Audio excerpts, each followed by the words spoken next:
Louvado seja nosso Senhor Jesus Cristo, para sempre seja louvado.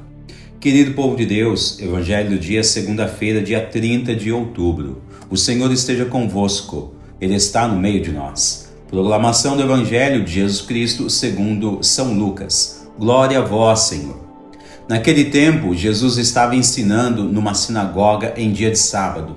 Havia aí uma mulher que fazia 18 anos, estava com um espírito que a tornava doente. Era encurvada e incapaz de se endireitar. Vendo-a, Jesus chamou-a e lhe disse: Mulher, estás livre de tua doença. Jesus colocou as mãos sobre ela e imediatamente a mulher se endireitou e começou a louvar a Deus. O chefe da sinagoga ficou furioso porque Jesus tinha feito uma cura em dia de sábado. E tomando a palavra, começou a dizer à multidão: Existem 6 dias para trabalhar. Vinde então nesses 6 dias para serdes curados, mas não em dia de sábado. O Senhor lhe respondeu: Hipócritas, cada um de vós não solta do curral o boi ou o jumento para dar-lhe de beber, mesmo que seja dia de sábado? Esta filha de Abraão, que Satanás amarrou durante 18 anos, não deveria ser libertada dessa prisão em dia de sábado? Esta resposta envergonhou todos os inimigos de Jesus, e a multidão inteira se alegrava com as maravilhas que ele fazia. Palavra da salvação, glória a vós, Senhor.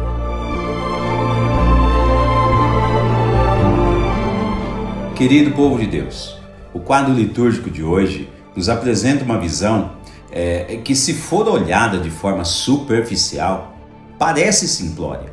Contudo, a agudeza do olhar de São Paulo, por vezes, nos deixam perplexos, devido à maneira com que ele escreve suas cartas. Que habilidade inspiradíssima do céu! Não por menos que seus escritos são praticamente a grande maioria dos escritos neotestamentários. Ele ressalta que temos uma dívida, de certo modo. A nossa dívida não é com as nossas paixões carnais, mas a nossa dívida é com aquele que nos libertou para a vida eterna. Certamente que a nossa libertação chegou até nós por Jesus Cristo no Espírito Santo. Portanto, recebemos um espírito de libertação e não de prisão. O Espírito de Deus atua em cada um de nós com a sua força. E uma primeira missão do Espírito Santo é nos mover em direção às coisas que são santas e que são do céu. Para isso, o Espírito mostra uma segunda atribuição de sua missão, que é a força de nos converter. Porém, mesmo que este Espírito tenha toda a força necessária para nos converter, preste bem atenção, mesmo assim, ele nos convida e não nos obriga. Por este motivo, o apóstolo instrui que devemos nos deixar conduzir pelo Espírito Santo. Se assim o fizermos, este mesmo Espírito paulatinamente vai nos remodelando para que nos tornemos filhos de Deus. Este movimento interior que o Espírito nos convida, pouco a pouco, podemos chamar de obediência da fé. Veja só, um documento conciliar, a Dei Verbum, sobre a revelação de Deus, diz assim: a Deus que revela é devida a obediência da fé. Pela fé, o homem entrega-se total e livremente a Deus, oferecendo a Deus revelador o obséquio pleno da inteligência e da vontade. Dei Verbo número 5. Para entendermos pouco melhor este enunciado, o que significa esta obediência da fé, tomemos como exemplo São José, que após ter recebido a notícia que Maria estava grávida e que tal gestação não seria de sua prole, conhecemos, assim mesmo que parcialmente, conhecemos o texto de São Mateus no capítulo 1, o qual relata as dúvidas e ao mesmo tempo, logo em seguida, o assentimento de São José.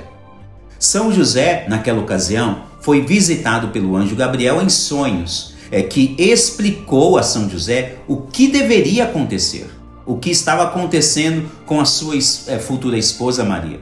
Então, logo em seguida, com tudo esclarecido, livremente São José aceitou ser o esposo da Virgem Maria e pai adotivo do menino Jesus. Veja que o Espírito Santo, ao nos batizar, vai provocando este mesmo diálogo de amor entre nós e Ele, que é Deus.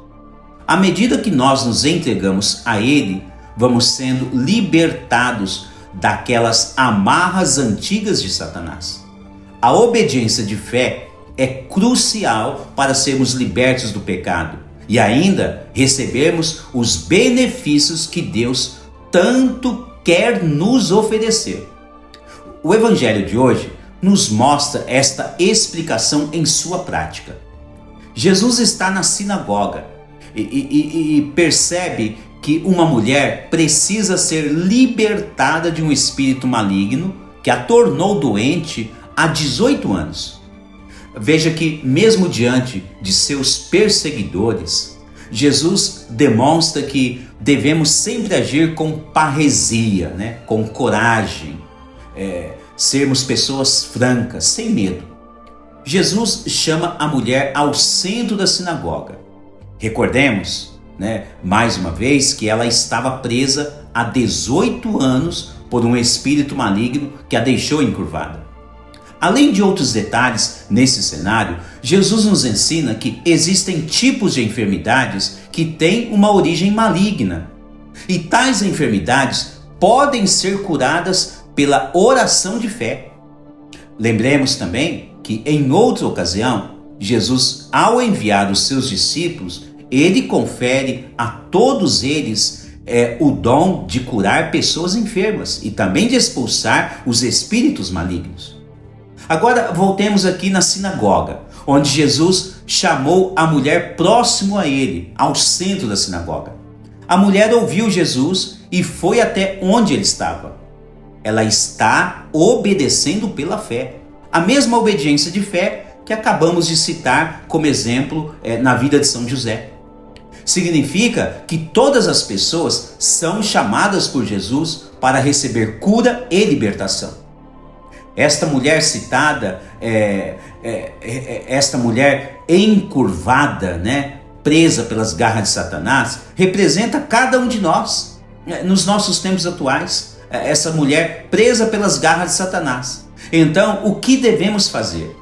Realizar em nossas vidas a instrução de São Paulo, conforme ele diz na primeira leitura, e sermos dóceis ao Espírito Santo.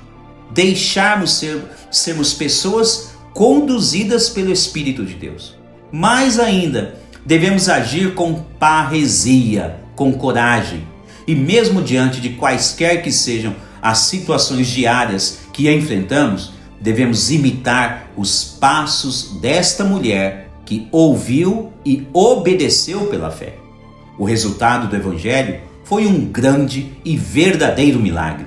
Jesus rezou por ela, tocou-a e imediatamente ela foi liberta das garras de Satanás. Ficou totalmente curada. Esta cura pode acontecer com cada um de nós, mas temos que agir pela obediência da fé. Se não o fazermos pela fé, devíamos ao menos experimentar fazer, ao menos pela cura que Jesus realizou. Deus abençoe a você e toda a sua família.